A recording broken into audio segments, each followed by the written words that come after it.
Em,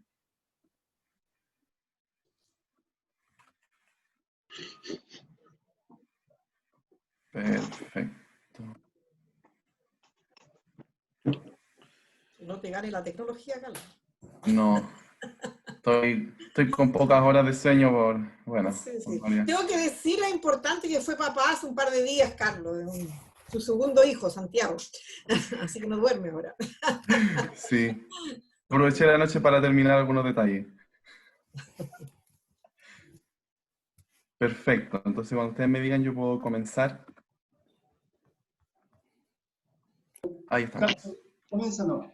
Ya, perfecto. Bueno, como el profesor Luis Palma ya me presentó, mi nombre es Carlos Rodríguez, yo soy académico de la Universidad de La Serena desde el año 2017, ya me incorporé a la institución, bajo el Instituto de Investigación Multidisciplinaria en Ciencia y Tecnología. Este depende de la Vicerrectoría de Investigación y como dijo el profesor también, desde este año ya pasó a ser una unidad académica equivalente a un departamento, así que ahí estamos trabajando duro para organizar la casa. Y yo hoy día les voy a compartir una charla, espero no aburrirlo. Yo he participado de algunas de estas charlas, a veces no puedo, pues se me junta con reuniones de claustro. Eh, y esta es un poco diferente porque apunta más al área experimental de la física. Yo trabajo harto en el laboratorio, así que vamos a ver cómo nos va. El profesor ya comentó algo de mí, pero creo que soy como el más nuevo, el que se viene incorporando hace poco a este ciclo de charlas. Entonces les quiero comentar brevemente que soy licenciado en Ciencias Físicas de la Universidad de Concepción, del Departamento de Física. Ahí mismo también obtuve el título de Ingeniero Físico. La carrera que estudié es Ciencia Física y Astronómica. De astronomía no sé mucho, pero sí era el nombre que tenía la carrera en ese tiempo.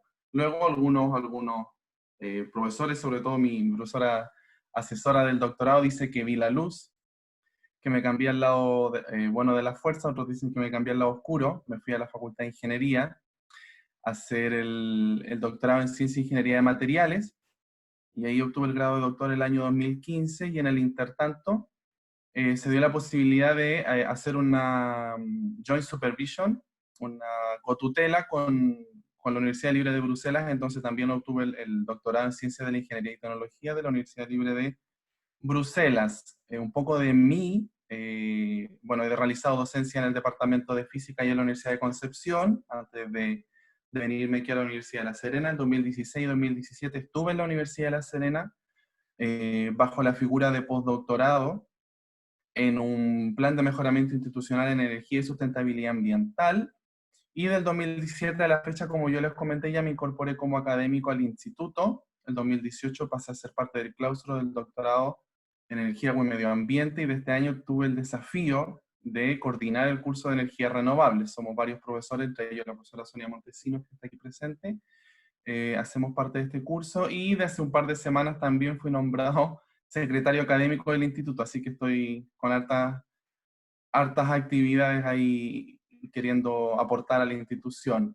La línea de investigación, como el profesor Palma ya también lo mencionó, son los materiales semiconductores y sus aplicaciones hacia el área de energía, como generación de hidrógeno verde, celdas solares y un poco de fotocatálisis que tiene que ver con descontaminación ambiental. Todo esto, por supuesto, en el marco de la física de estado sólido, que es mi formación, mi especialidad.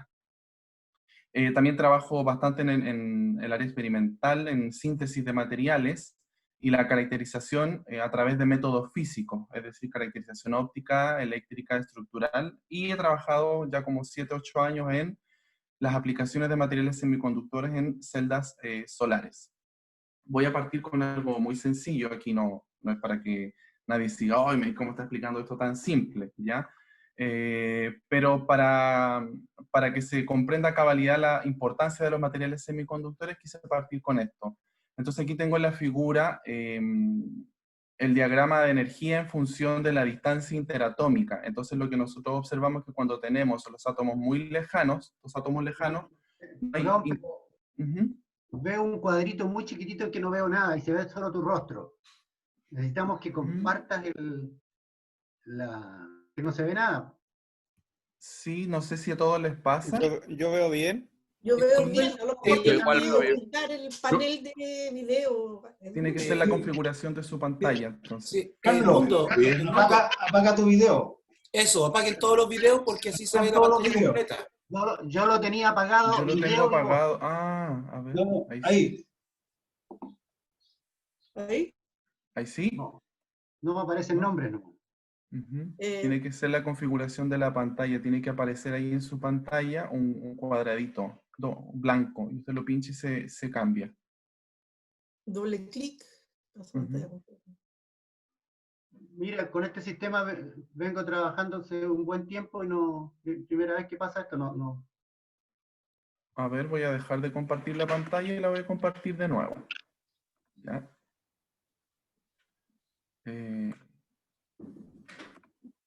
Ahí. Ahí se ve, claro. Ya, perfecto. Ahora la voy a poner en presentación. Exacto, a ver.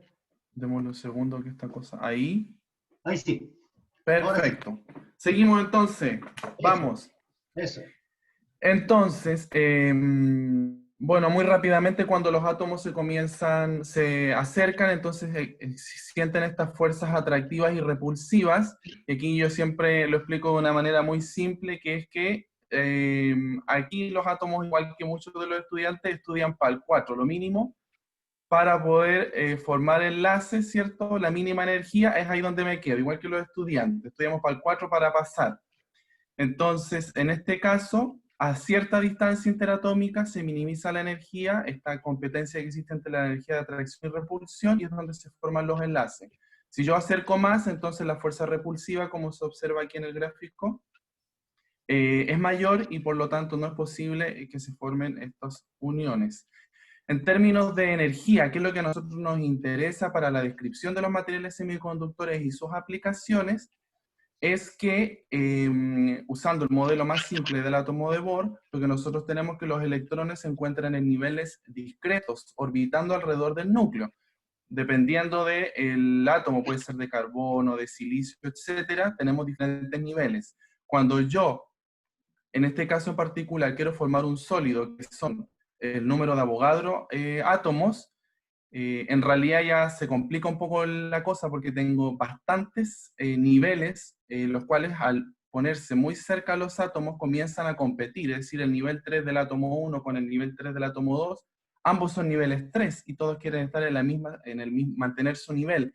Entonces lo que ocurre es que cuando se comienzan a acercar los átomos cada vez más, los niveles se solapan, generan una red que finalmente quedan tan juntos los niveles que pareciera ser que son bandas. Nosotros sabemos que los niveles son discretos, no son continuos, pero para la descripción de los materiales ha resultado muy conveniente llamarlos como bandas, ¿sí? Y estas bandas nosotros las ejemplificamos en el lado izquierdo de esta imagen, donde tenemos una banda en amarillo, que es la banda de energía inferior, y la en gris, que es la superior. La inferior se denomina la banda de valencia, y la de superior la banda de conducción.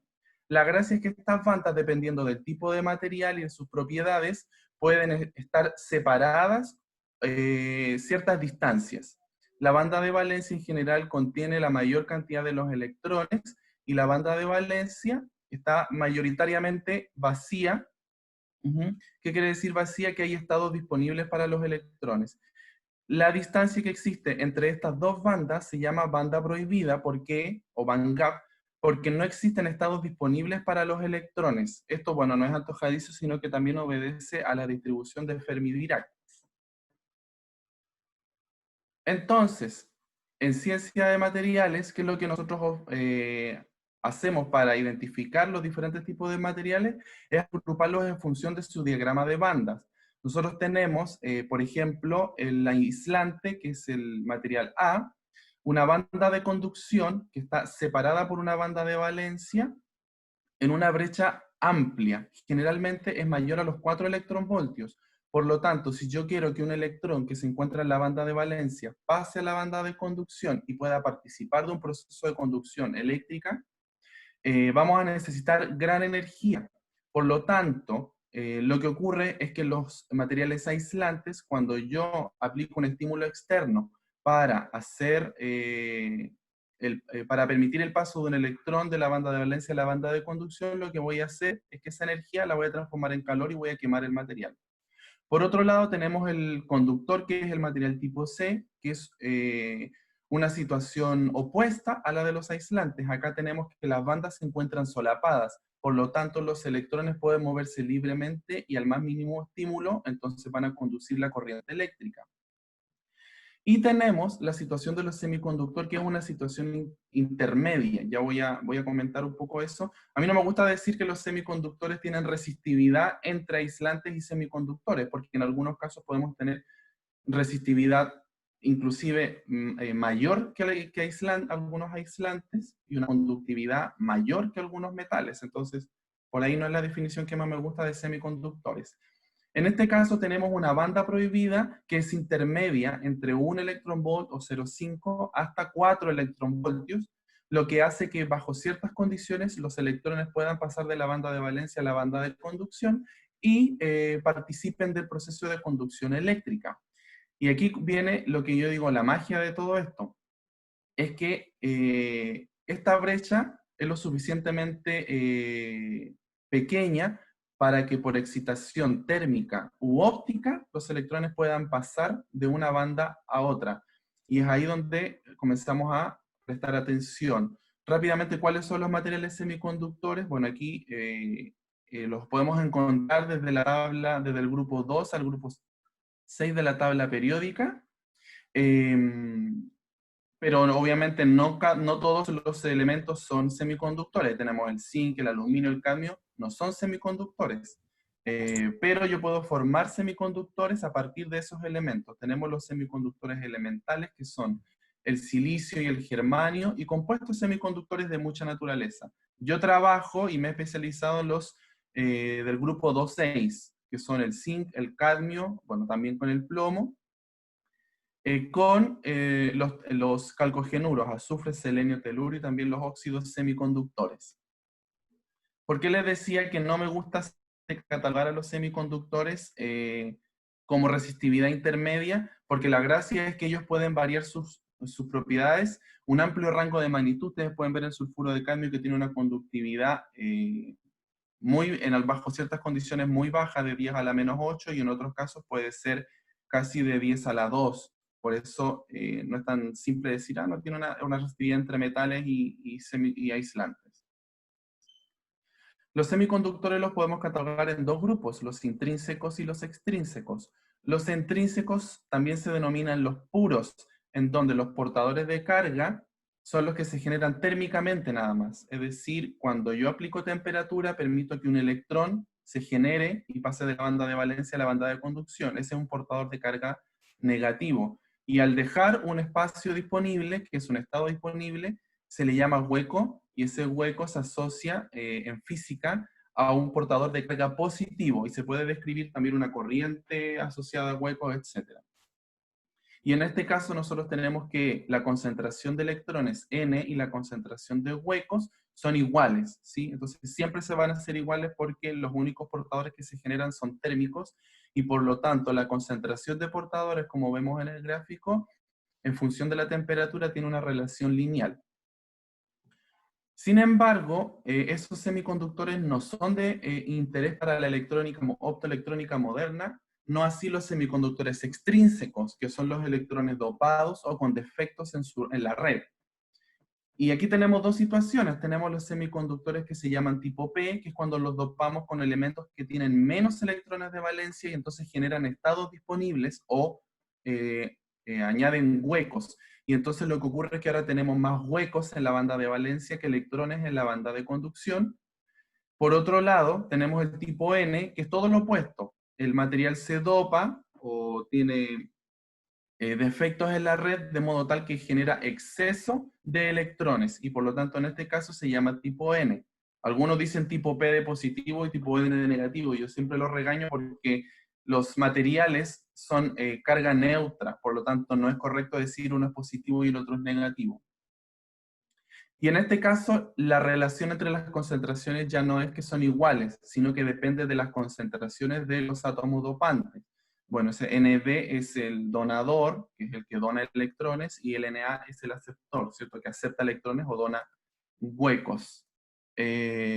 Aquí la figura sale un poco extraña, pero lo que, no sé si la alcanzan a ver, pero acá lo que se observa es que en un semiconductor extrínseco hay una porción en la cual en función de la temperatura la concentración de portadores es constante, no varía, ya que los portadores que se generan térmicamente son en general mucho menor que la concentración de impurezas. Por lo tanto, va a haber un gran rango de temperatura en los cuales la concentración de portadores va a ser constante. Y eso es lo que a nosotros nos interesa, porque un ejemplo, en las celdas solares, en los paneles solares, nosotros observamos que en función de la temperatura, sobre todo las de silicio, son muy sensibles a la temperatura, sus propiedades y la performance de los dispositivos disminuye.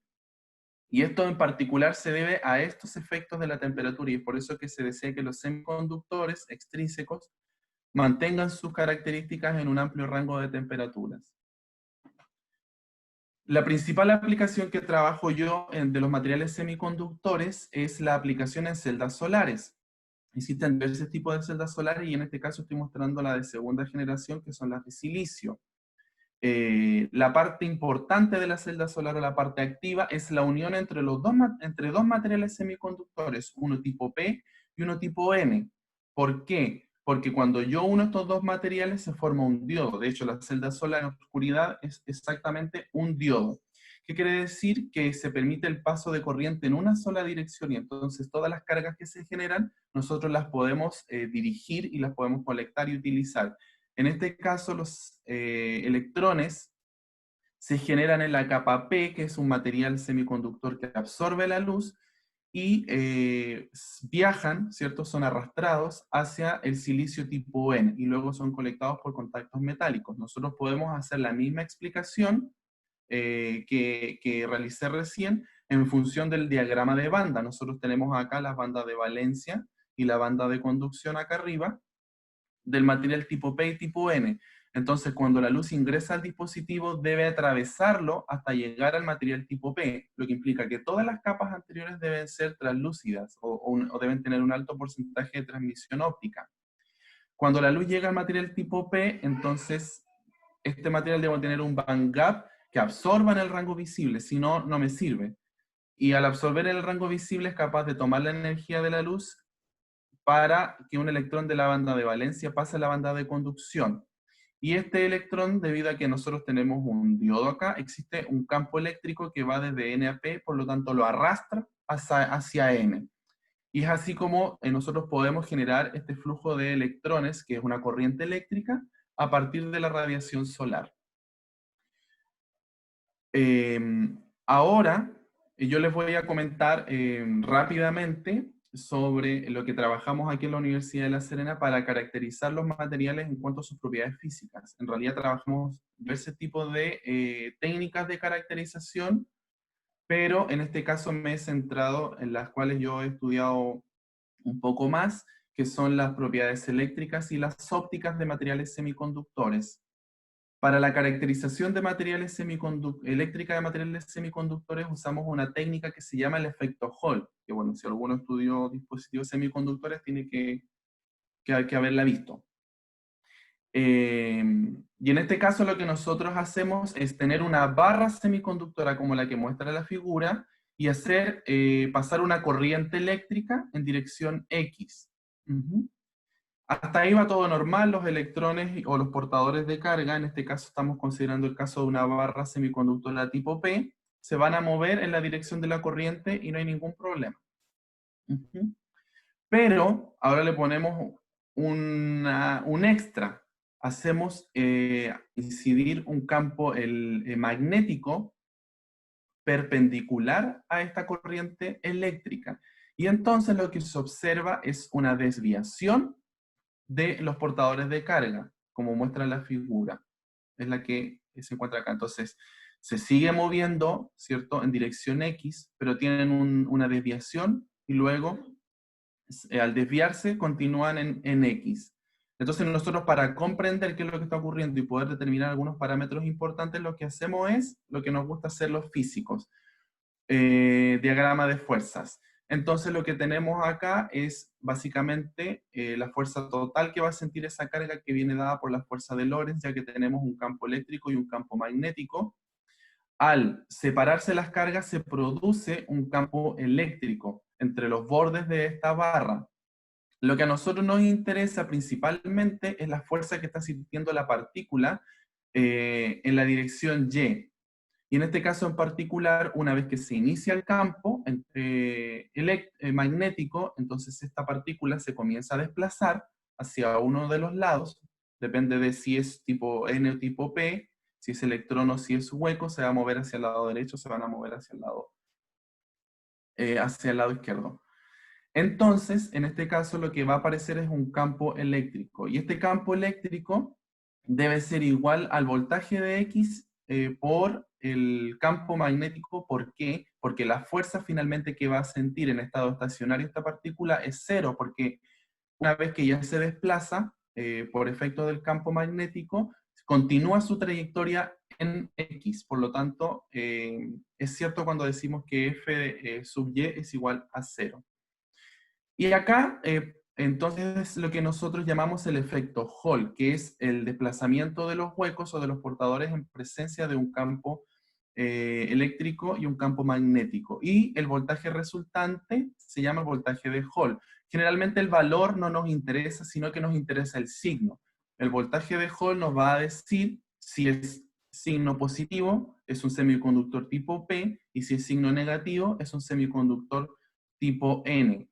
Sabiendo entonces que hay una relación entre la densidad de corriente en X y la concentración de los portadores, en este caso de hueco, nosotros podemos determinar varios parámetros, como la resistencia de Hall, la resistividad, bueno, lo que dice acá, podemos determinar la concentración de portadores, la resistividad del material y la movilidad. Todos estos son parámetros importantes a la hora de aplicar los materiales semiconductores en dispositivos optoelectrónicos. Otra técnica que también utilizamos es la espectroscopía UV visible. Bueno, esto es muy rápido, la mayoría, todos lo saben esto. Tenemos que cuando la luz incide sobre la superficie de un material, existen procesos ópticos que pueden ocurrir, y principalmente aquí tenemos 4, que son la transmisión, la reflexión, la absorción y la dispersión. También existe la emisión, pero nosotros no la revisamos porque no la utilizamos para la caracterización óptica de materiales. Y entonces la gracia de los materiales semiconductores es que cuando la luz incide sobre la superficie del material, la intensidad de la luz se atenúa en función del espesor. Y esta atenuación se debe a que se están generando pares electrón huecos por la incidencia de la luz. Esta generación de pares electrón hueco, que es G de X, viene dada por el coeficiente de absorción óptica del material y el espesor de la película o del material que estamos utilizando, y el coeficiente de absorción a su vez depende de la longitud de onda de las incidentes.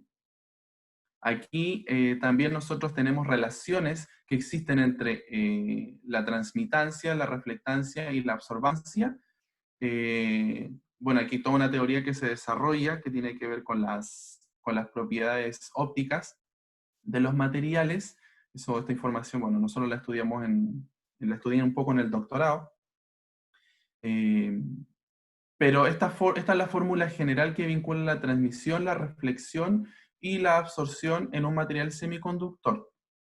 Sin embargo, no siempre es aplicable y no siempre se usa de esta misma forma, obviamente por simplicidad y para poder obtener los parámetros ópticos que a nosotros nos interesan. Por ejemplo, nosotros podemos medir un espectro de absorbancia, de transmitancia y reflectancia de un material semiconductor, en este caso el sulfuro de cadmio, y nosotros observamos que este material tiene una transmitancia, digamos, desde los 500 nanómetros hasta los 1000 nanómetros, mayor al 80%, lo que implica que el material es mayormente transparente a la radiación, lo que implica entonces que se cumple que la reflectancia es muy pequeña en comparación con el coeficiente de absorción multiplicado por el espesor, y por lo tanto la ecuación anterior nosotros la podemos simplificar. Y a nosotros lo que nos interesa siempre es medir el coeficiente de absorción, porque el coeficiente de absorción es la propiedad por excelencia que a nosotros nos va a indicar si este material absorbe la luz o si la deja pasar, y nos va a determinar también el band gap, que es este ancho de energía que necesitamos conocer para saber la energía que se debe aplicar para que un electrón pase de la banda de valencia a la banda de conducción. Y en este caso, y en la mayoría de los materiales semiconductores, lo que nosotros observamos es una caída abrupta de la transmitancia, y esto se denomina el borde de absorción. Y en el borde de absorción es donde nosotros observamos la característica más importante del material semiconductor, y podemos determinar su coeficiente de absorción. Y en esta región nosotros podemos hacer más simplificaciones y llegar a una expresión que vincula el coeficiente de absorción con el espesor de la película, que es la ecuación que está acá abajo, y la transmitancia. Mayoritariamente nosotros podemos medir siempre la transmitancia y no hay problema, porque es un haz que incide y luego vemos la atenuación del haz con un detector y ya lo vamos a ver. Y entonces una vez que logramos obtener el coeficiente de absorción, nosotros podemos determinar el band gap utilizando un modelo parabólico para transiciones electrónicas directas permitidas. Existen diversos tipos de transiciones, dependiendo de los materiales, por supuesto. Y en este caso lo que nosotros hacemos se llama el gráfico de Tau, que es tomar este modelo y lo ajustamos a la forma de la ecuación de una recta, para luego nosotros mediante una interpolación poder calcular el band gap. Aquí les muestro una fotografía de cómo se ve, una fotografía bastante mala, pero fotografía al fin y al cabo, de cómo se ven las películas delgadas de sulfuro de cadmio, son un color amarillo en general, y son bastante translúcidas, por lo tanto, estas aproximaciones son aplicables a este tipo de material. Y aquí tengo el gráfico de Tau, ¿cierto? Entonces nosotros realizamos un ajuste lineal y una interpolación, y podemos obtener entonces los valores del band gap del material.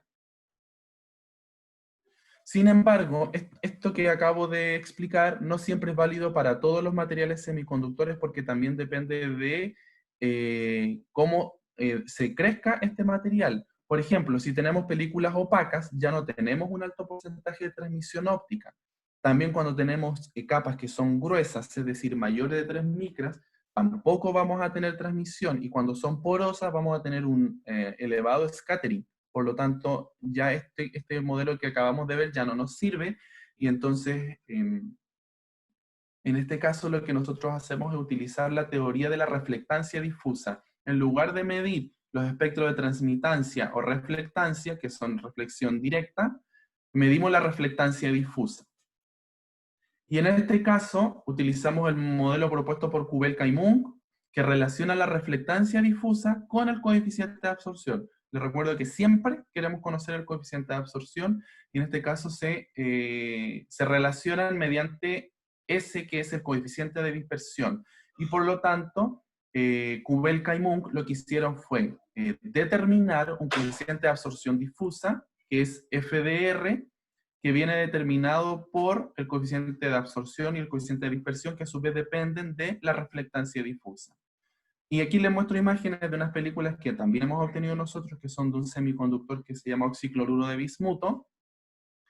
Y en este caso en particular ustedes pueden ver que es una película blanca, pero que no es posible ver a través de ella. Por lo tanto, no podríamos medir sino que la reflectancia difusa. En la práctica, ¿cómo nosotros realizamos esta caracterización en el laboratorio? Tenemos dos equipos. Este es el equipo que es un sistema de medición de efecto Hall de la compañía Icopia, que es, digamos, una de las más importantes en esta área. Es una compañía japonesa. Este equipo lo compré con el proyecto Fondesit Iniciación, hace como 3 años atrás. Y entonces este nos permite, es muy sencillo porque en realidad él hace todo. Yo solamente le explico la teoría, pero él hace todo. Lo más difícil que uno tiene que hacer es montar la muestra, que a veces se nos complica la vida.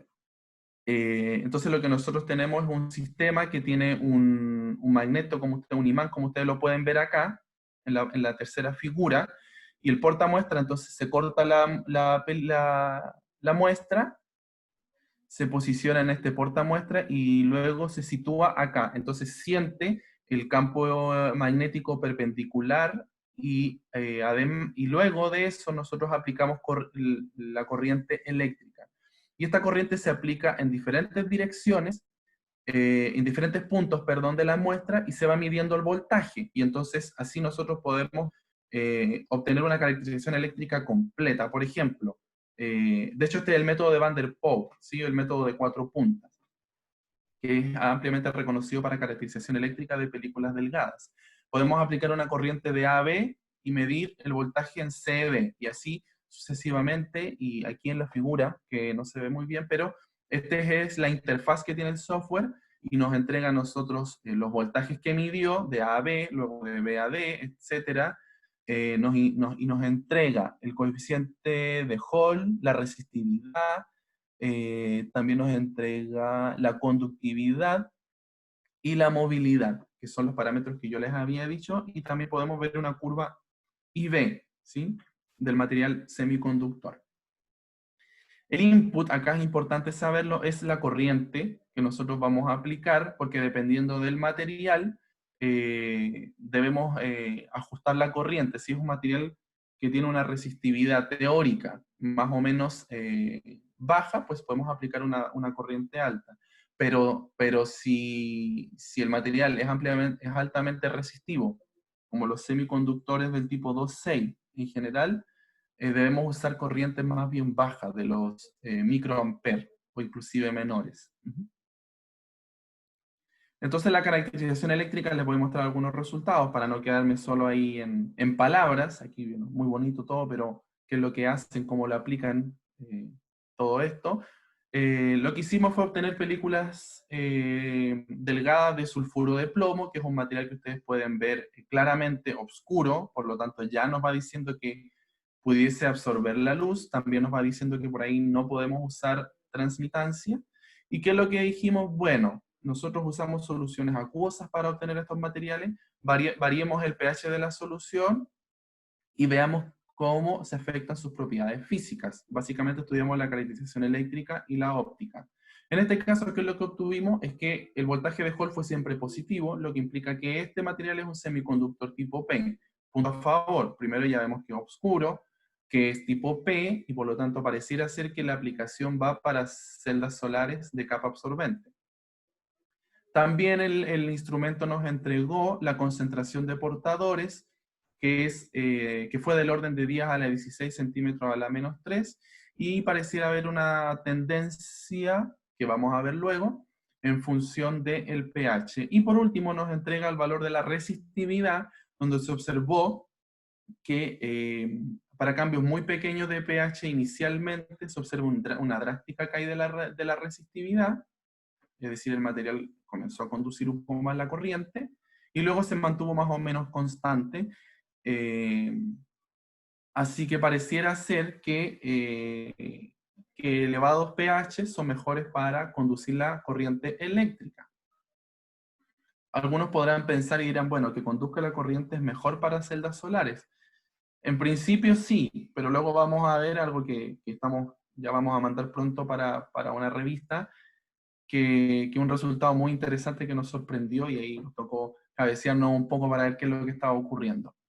La caracterización óptica, ¿cómo la realizamos? Utilizamos un espectrofotómetro visible, ese también lo tenemos en el equipo, con esfera de integración para muestras líquidas y sólidas. Y básicamente es un haz de luz que incide sobre una muestra. En este caso tenemos una lámpara de xenón que nos entrega un espectro que es muy similar al espectro del Sol, que va desde los 190 aproximadamente nanómetros hasta los 1100. Por lo tanto podemos caracterizar en un amplio rango. Tenemos ahí un monocromador, el cual es importante porque necesitamos medir en diferentes rangos, y a veces también necesitamos hacer mediciones puntuales. Y tenemos una geometría de doble haz, que es la que se muestra acá arriba, en la cual nos permite a nosotros separar la información del substrato, ¿cierto? El material se deposita sobre un substrato, lo puedo poner, digamos, en el aire. Entonces, nosotros debemos restar la información del substrato, si no estamos midiendo cualquier cosa. Entonces, la gracia de este es que el substrato se sitúa acá, y la muestra se mide acá, y acá tenemos un detector. Todo este sistema, el portamuestra y el detector, se cambian cuando queremos medir muestras sólidas o queremos medir reflectancia difusa. Y este equipo nos permite medir espectro de absorbancia, espectro de transmitancia, reflectancia, viene con un accesorio que hace que las incida en 8 grados, entonces nos permite medir la reflectancia especular y la difusa. Y entonces, acá lo que nosotros hicimos para fabricar celdas solares, caracterizamos ópticamente dos materiales, el sulfuro de cadmio, que es un material que se conoce que es ventana, es decir, no absorbe la luz, sino que la deja pasar, pero se sabe que es semiconductor tipo N. Y caracterizamos también el sulfuro de plomo, que ya les mostré. La caracterización eléctrica no se puede hacer, o no se pudo hacer, en el semiconductor tipo CDS, utilizando este elemento, porque es muy residuo, entonces está fuera de los límites de detección del equipo. Acá nosotros, bueno, esto ya se los había mostrado rápidamente, hicimos algo muy interesante, que fue dopar con aluminio, a ver si podíamos variar la resistividad de la película, pero no encontramos ahí una correlación. Sin embargo, encontramos una correlación en el bandgap. Hicimos luego la transformación del espectro de transmitancia al gráfico de tau, que esto es solo reemplazar en las ecuaciones los valores de transmitancia, que no hay nada complejo, y obtuvimos los valores del bandgap, ¿sí? Entonces, calzan con los valores de un semiconductor, ¿cierto? Entre 2.42 y 2.62. Y puse al lado el espesor, porque los espesores nosotros los podemos determinar también haciendo uso de los espectros de transmitancia. En este caso lo medimos de una forma indirecta, que es a partir de los espectros de transmitancia, y luego también lo medimos con RBS, que es una medida más directa del espesor.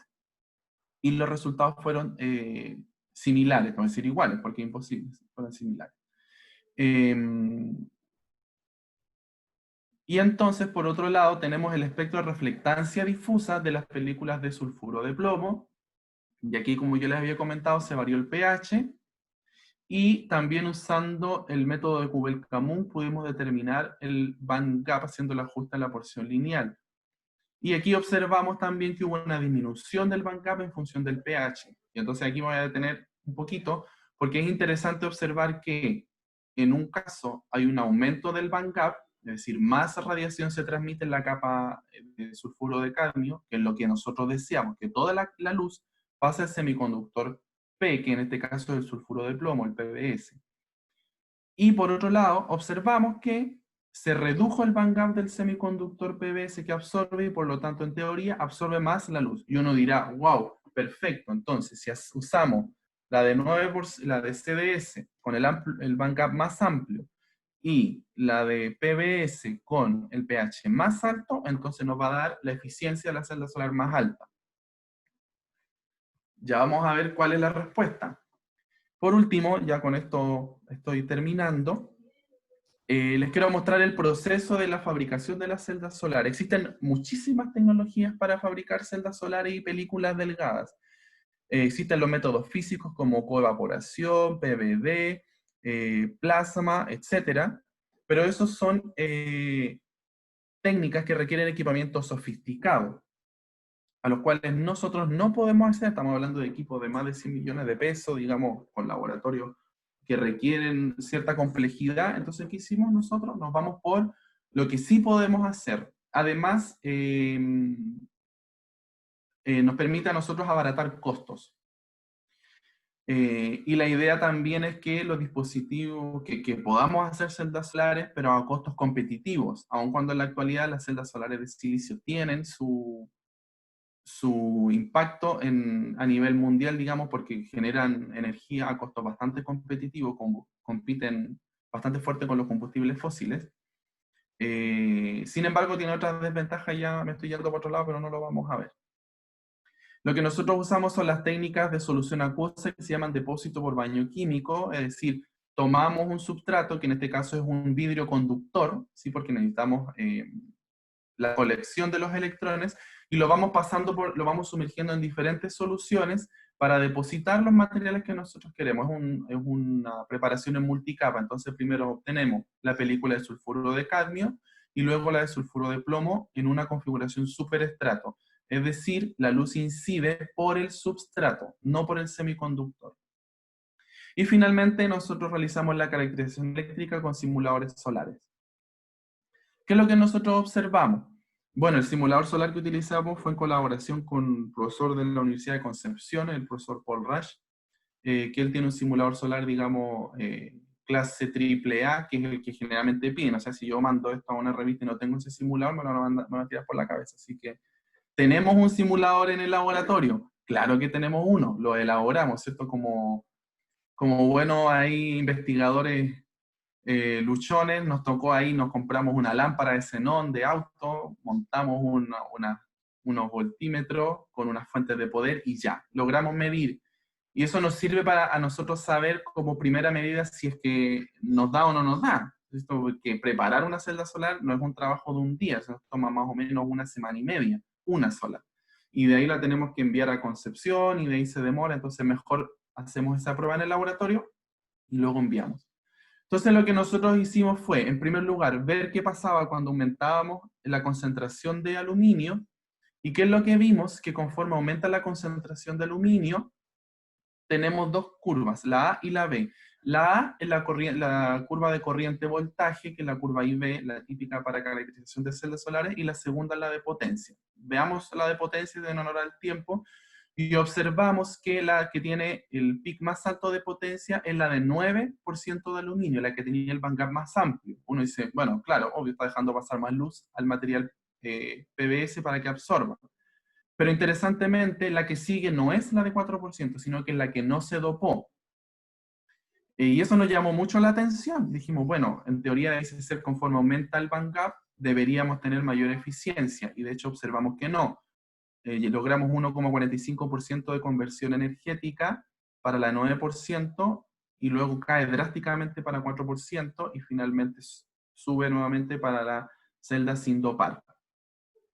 Ya vamos a ver a qué se debe. Ahí estamos trabajando todavía en el manuscrito, ya lo tenemos más o menos cocinado. ¿Qué hicimos luego? Mantuvimos la concentración de aluminio fija y cambiamos el pH para el PVS, para la capa absorbente. Y observamos que, veamos aquí la de potencia nada más, la curva B, observamos que la curva que más potencia generó fue la de 9%, pero a pH 10, no a pH 10.5. Y lo mismo ocurrió cuando cambiábamos la concentración de aluminio a 4% y variábamos el pH. La de pH 10 dio mayor potencia y por lo tanto mayor eficiencia que la de pH 10.5. Y si ustedes recuerdan, ya mucha información, bueno, espero que sí recuerden, nosotros dijimos que la de pH, conforme aumentaba el pH, era mejor, porque el PVS tenía un backup más bajo y absorbía más la luz. Pero ¿qué nos pasó? Nos pasó que no era como nosotros pensábamos, sino que llegó un punto en que mejoraba la celda hasta 10 y luego se empezó a ver un comportamiento detrimental. Y por ahí nos pusimos a investigar, y hay unos cálculos que no incorporé aquí por temas de tiempo, en los cuales uno puede identificar la posición de la banda, dónde se encuentra la banda de valencia y dónde se encuentra la banda de conducción en función de la energía. ¿Y qué es lo que ocurre? Que cuando aumenta el bandgap del CBS y disminuye el bandgap del PVS, las bandas se desajustan y entonces se produce un pico de potencial que los electrones que se generan en PVS al absorberse con la luz deben atravesar al semiconductor CBS, pero al haber una brecha potencial, un pico potencial que se generó, entonces lo que ocurre es que ahí se producen pérdidas, procesos de recombinación que cuando se generan electrones no llegan finalmente al semiconductor N, sino que se recombinan, es decir, se juntan con el hueco que se haya generado y se anula el par del electrón hueco y por lo tanto la eficiencia disminuyó. Estamos ahí, espero este mes ya, bueno, me pilló el parto, pensé que lo iba a mandar antes de que naciera mi segundo hijo, pero no alcancé, y bueno, las noches son un poco largas y el sueño abunda, así que no. Espero un par de semanas más poder terminar esto. Esto, quiero aclarar, también es un trabajo que se hizo en la Universidad de Concepción, mayoritariamente. Acá nosotros replicamos, hicimos reproducibilidad, hicimos caracterización óptica y eléctrica, también en colaboración con el Centro Atómico de Bariloche, en Argentina. Así que ha sido aquí harta gente involucrada y un trabajo bastante completo, y aquí hemos mostrado parte de los resultados. Y ya para no darle más la lata, solo para presumir, digamos, qué es lo que hemos hecho en el grupo de investigación.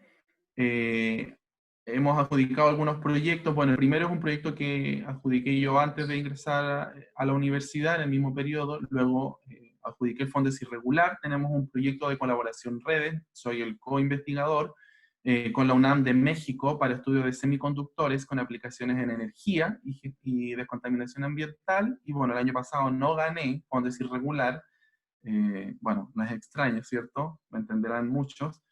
Así que estoy actualmente con un proyecto de IDUTS regular que en realidad es un apoyo bastante importante para continuar con la investigación. Y de las publicaciones, bueno, el profe ya mencionó que tenía algunas publicaciones, quiero destacar solamente la última, que después de hartos años de trabajo hemos podido publicar nuestra primera celda solar en la revista de Journal of Solid State Electrochemistry, una revista de estado sólido con aplicaciones de electroquímica.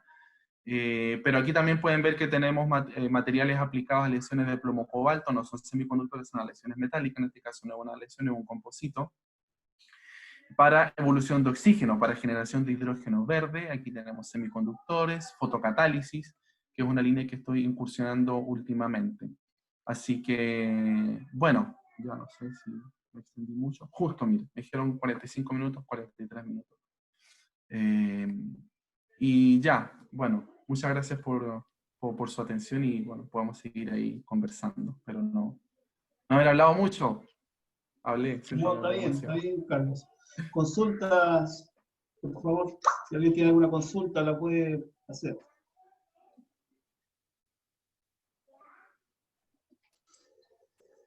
Sí, yo tengo una. ¿Me escuchan? Sí, sí. Profesor. ¿Sabes qué?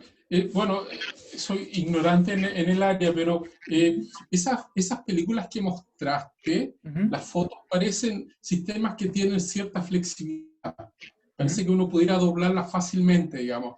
Entonces, la pregunta que te hago dice relación con la vida útil de ese tipo de película, digamos, quizás se agrietan, quizás la alta temperatura destruye propiedades, quizás se requiebran. Entonces, ¿hay un estudio de la vida útil que puede tener una celda solar hecha con ese tipo de elementos?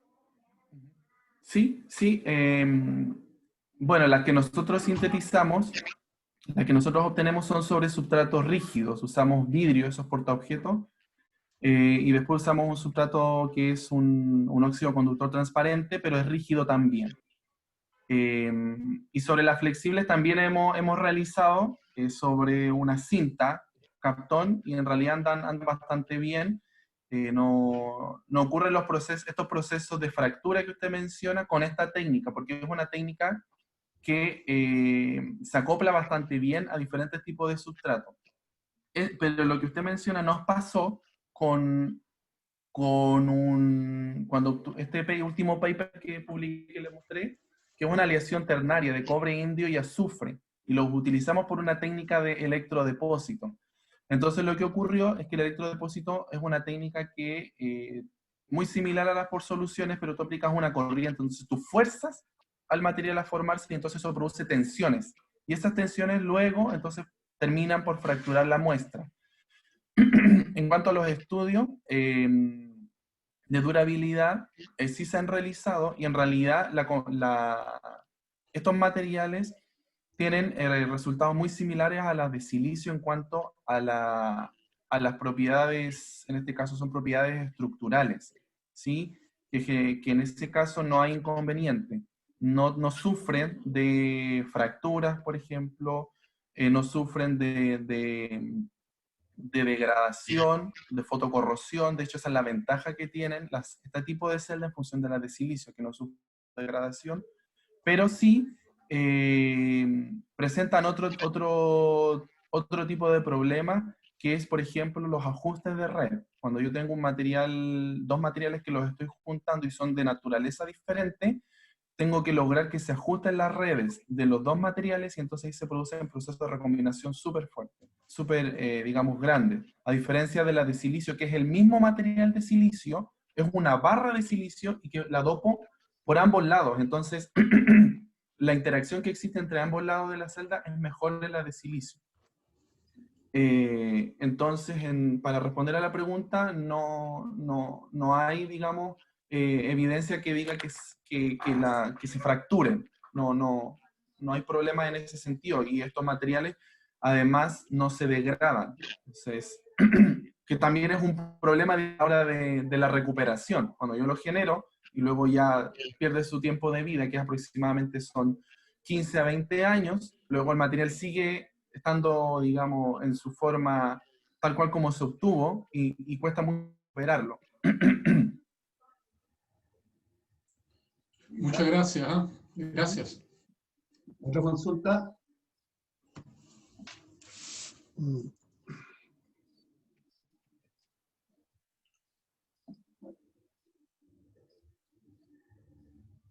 Bueno, en honor al silencio, vamos a agradecer entonces a Carlos por su presentación. Prendemos los micrófonos. Carlos nos suelta la pantalla. Perdón, dejo de compartir entonces. Sí. Ahí sí, ya. Me la quería acaparar. Bueno, pero primero démosle un fraternal aplauso a Carlos por su presentación. Gracias. Muchas gracias, Carlos. Recuerden que nos correspondería después de septiembre, después de las fiestas patrias, digamos, no después de septiembre, ¿ya? Después de las fiestas patrias, la próxima presentación, la próxima charla, que será en Arica. Así que nos vamos todos. Sí, la doctora Ana Cabanas, que por ahí está en alguna parte. Hola, sí, aquí estoy. Ahí está, sí. Así que el 24 de... ¿no? 25. Estamos todos El invitados. 25 de a octubre, sí, 25. Sí. Vayan con rumba liviana. Ahí hay Claro.